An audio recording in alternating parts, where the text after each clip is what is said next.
مبدئيًا كده أنتم وحشتوني قد الدنيا كلّها، يالّا بينا ننزل نعمل لايك على الفيديو لو أنتم لسه ما عملتوش، واشتراك في القناة لو أنتم لسه ما اشتركتوش، إزاي لسه ما اشتركتوش فيها يعني؟ ده إحنا خلاص بقينا أهل، فعلوا زر الجرس عشان يعمل تررين تررين كده، وتثبتوا حضوركم بالكومنتات الجميلة اللي بتفرّح قلبي، يالّا نصلي على النبي ونخش نبدأ القصة. بتقول لي أنا متجوزة من سنتين ومعايا طفل، مشكلتي بقى مع جوزي، عندي مشكلتين. المشكلة الأولانية إن جوزي ضعيف الشخصية أوي معايا، وأنا عكس شخصيته تمامًا، أنا اللي مسيطرة عليه وأنا مسيطرة على البيت كله، وأنا اللي بأمر وأنا اللي بانهي وأنا اللي باعمل كل شيء ممكن تتخيليه، أنا اللي باقول نجيب إيه وما نجيبش إيه، يعني أنا الراجل والست، هو لاغي نفسه تمامًا، وطبعًا الست ما بتكونش عايزة كده، الست بتكون عايزة راجل يشكمها، لا إله إلا الله، لو جالنا واحد يطلّع عينينا نقول ده الراجل ده مستقوي ومفتري. لو جالنا واحد غلبان ومحترم نقول لأ ده إحنا عايزين اللي يطلّع عينينا، بنات حوا مش عاجبها العجب، نكمّل القصة، بتقول لي وتاني مشكلة بقى معايا، مشكلته التانية معايا بقى إن أنا دايمًا بابقى عايزة العلاقة وهو لأ، أو بيعملها تقضية واجب أو عشان ما يزعّلنيش أو اللي هو عادي، اتكلمت معاه كتير إنه يغيّر من شخصيته وإنه يغيّر من طبعه، وهو ما فيش فايدة خالص فيه، ولمّا ربنا يكرمه ويرُد عليَّ يقول لي: "لأ أنا مش مقصّر في حاجة، أنتِ اللي شوفي أنتِ عايزة إيه بقى." قُلت له: "خلاص لو أنت هتفضل على الحال ده، الحال ده ما يلزمنيش وأنا مش هارضى بالحال ده." فقال لي: "يعني أنتِ عايزة إيه من الآخر؟" قُلت له: "أنا عايزة نتطلّق، لو أنت هتفضل على الحال ده نتطلّق."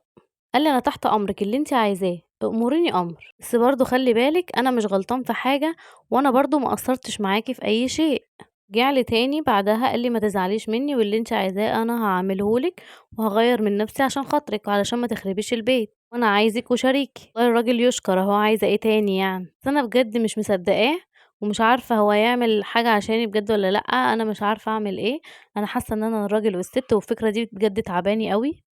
وفكرة إن هو بيعمل العلاقة مثلًا معايا تقضية واجب أو بيعملها عشان خاطري أنا، بيعملها عشان ما ازعلش منه، برضه دي حاجة مضايقاني أوي،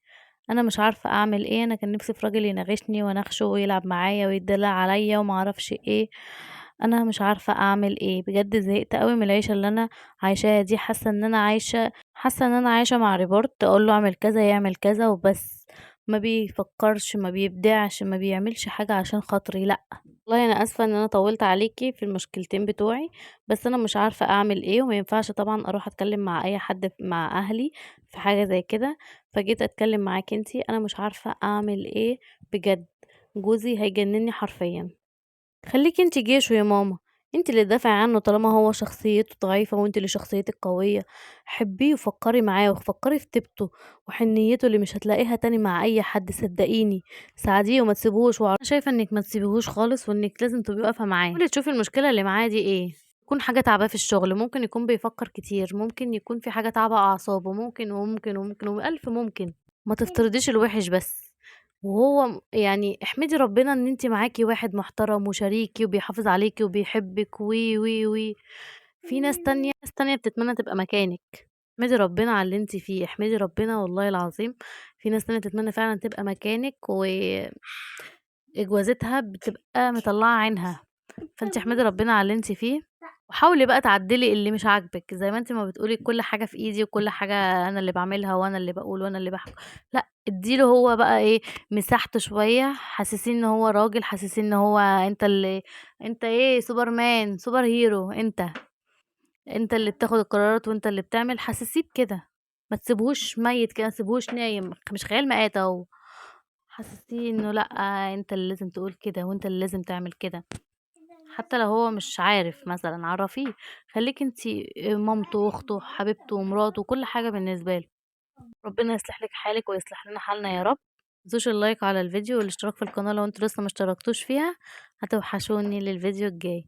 بانزّل لكم كل يوم قصة عشان بتوحشوني أوي، يا ترى أنا باوحشكم بقى زي ما أنتم بتوحشوني كده والّا لأ؟